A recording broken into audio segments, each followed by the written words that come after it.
讲李义祥，明明就是前科累累，为什么佫会当伫政府的工程的标案当中一直来标着工程呢？另外，明明都来编列这个做工程围篱的经费，但是为什么无来设围篱，将做安全防护的大漏坑呢？这个稳重伫代替背后的问题，随着检讨的声音，一件一件铺就台面。这个太多个火车的事故，加爱负责，这个问题袂当来走闪。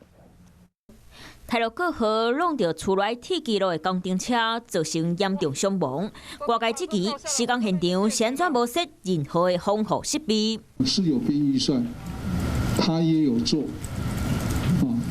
这个是在我们的规定是在工地的四周。不过专家认为，围篱啊无法度挡大型的物件，应该设护栏。我一直在强调，一定要护栏，因为没有做这件事。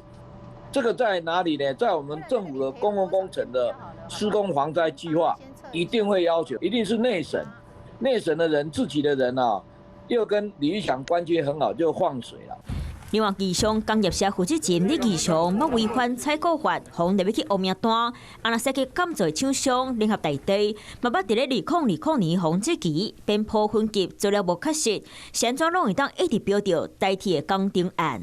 李义祥去标这个1亿的工程，简单讲就是小孩开大车嘛。铁路改善工程局跟联合大地，你们每天在工地，难道你不知道李义祥是走摆吗？我100%确定，东兴一道是走摆借牌给他。现在东兴一道的老板错了蛋。联合大地它有承揽了我们非常多的工程，其实联合大地所承揽台铁局的工程，我们都是经过公开招标的程序，他来得标并没有说我们有特别对这个联合大地有特别特殊的不同的地方。